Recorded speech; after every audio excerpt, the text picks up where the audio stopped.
नमस्कार। इस सीरीज़ में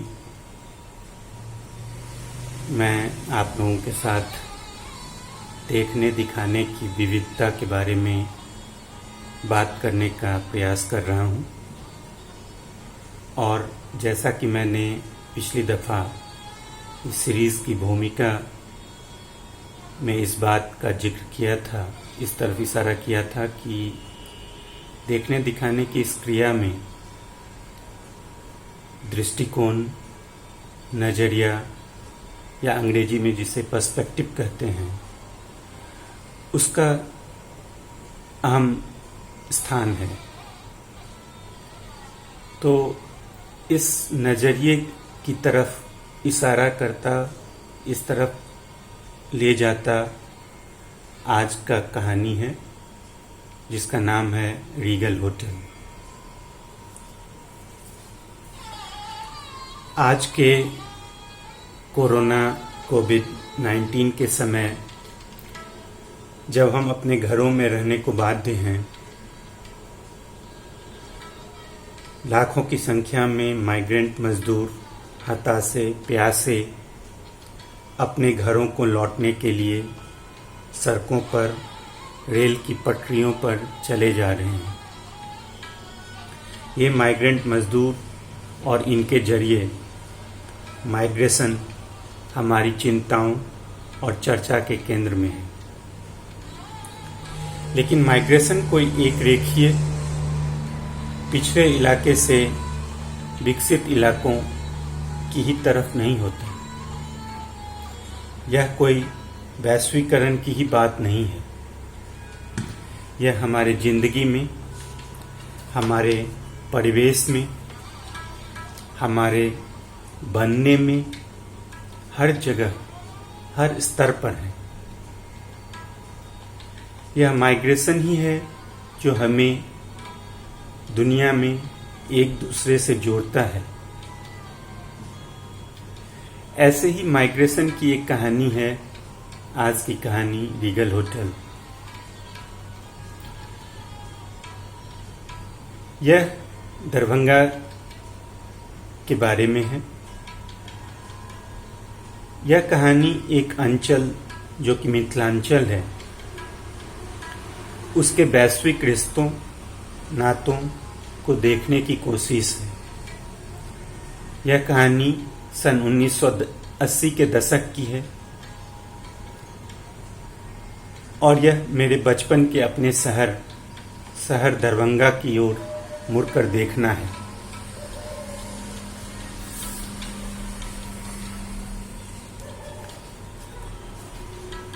शहर चाहे छोटा हो या बड़ा, अपने भीतर संबंधों के अनेक धागों को, स्मृतियों को के अनेक तारों को संभाल कर रखता है।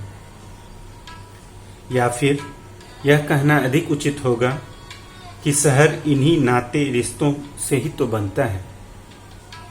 आधुनिकता में, विकास के विमर्श में ऐसे नातों रिश्तों की गर्माहट खो सी गई है। वहाँ शहर या फिर पूरा क्षेत्र दूसरे शहर और क्षेत्रों से महज परिमाण के स्तर पर जुदा होते हैं। वहाँ महज कोई शहर छोटा होता है, एक कस्बा होता है और एक महानगर हुआ करता है। वहाँ पदानुक्रम बहुत स्पष्ट है। ऐसे ही छोटे बड़े शहरों की पदानुक्रम को भंग करने का प्रयास है यह कहानी। तो आइए सुनते हैं कहानी। नजारत या नसरत उत्तरी इस्राइल का सबसे बड़ा शहर है, जिसे इज़राइल की अरब राजधानी भी कहा जाता है। न्यू टेस्टामेंट के अनुसार इसी शहर में जीसस क्राइस्ट का बचपन गुजरा। इसे मैरी का घर और ईसा मसीह का जन्म स्थल भी माना जाता है। यह संभव है कि अपने इस पवित्र कारणों से बाद की सदियों में नजारत एक पवित्र टाइटल में बदल गया। आखिर पुरानी अरबी और कबीलाई परंपरा में स्थान और क्षेत्रीयता का नाम से सीधा रिश्ता तो बनता ही था, और ईसा मसीह को जीसस ऑफ नजारत के नाम से भी जाना जाता है। यह भी संभव है कि यहाँ से माइग्रेट करने वाले परिवारों ने नजारत को एक टाइटल के रूप में अपने साथ रख लिया हो। जॉन नजारत एक ऐसा ही नाम है। गोवा के जॉन नजारत के हाथों में जादू था। जो भी इनके हाथ का बना एक बार चख लेता, इनका दीवाना हो जाता।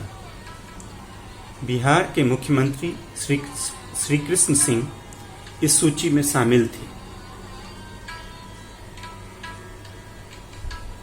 जॉन इनके यहाँ प्रधान कुक हो गए।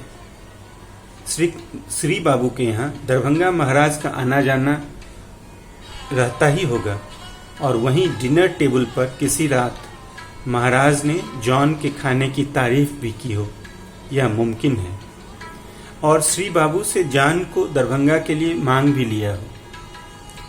आखिर आलीशान यूरोपियन गेस्ट हाउस के लिए उन्हें एक योग्य कुक की तलाश तो थी ही, और जॉन नजारत महाराज के साथ दरभंगा आ गए, यूरोपियन गेस्ट हाउस।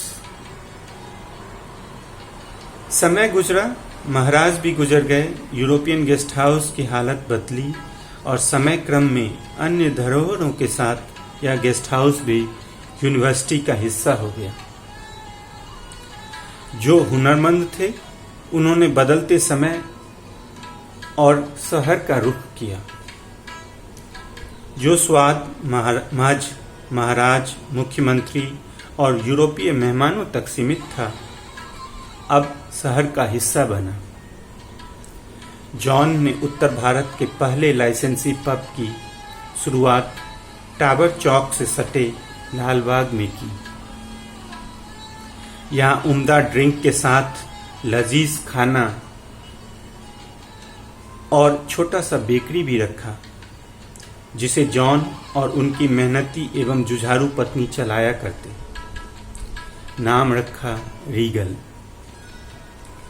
इसकी चिमनी से निकलने वाली खुशबू को फैलते देर न लगी। लोग चोरी छुपे वहां ड्रिंक्स लेने जाते। नव मध्यवर्ग अपने दोस्तों या नव विवाहिता के साथ बहुत हिम्मत दिखाते हुए रीगल के कटलेट्स और मुर्गा या अंडा करी का लुत्फ उठाने जाते। प्रगतिशील परिवार जो बाहर डिनर लेने की हद तक रेडिकल नहीं हो पाए थे, उन हमारे जैसे घरों में रीगल नर्म और ताजे पाव रोटी तथा मिट्टी की हांडियों में आने वाले अंडा करी और लजीज मुर्गा के लिए जाना जाता। मुझे यदि कुछ याद है तो साइकिल पर बैठकर सीढ़ियां चढ़ उस लाल से ईंटों के मकान में जाना और पपड़ी उतरती दीवार, शाम में ब्रेड की ताजी खेप निकलती, वहां अंडा करी और मुर्गा को मटके में भरे जाने में लगे समय तक का जो वह इंतजार, जो माहौल के अनोखेपन के कारण खुशगवार हुआ करता, और घर आकर डाइनिंग टेबल पर मटके के खुलते ही अंडा करी की वो खुशबू हो भी क्यों नहीं। आखिर उस मटके में नजारत से लेकर गोवा तक के रिश्ते जो बसते थे, ऐसे रिश्ते जिसकी गर्माहट दरभंगा अधिक दिन समेटे सहेजे रख न सका।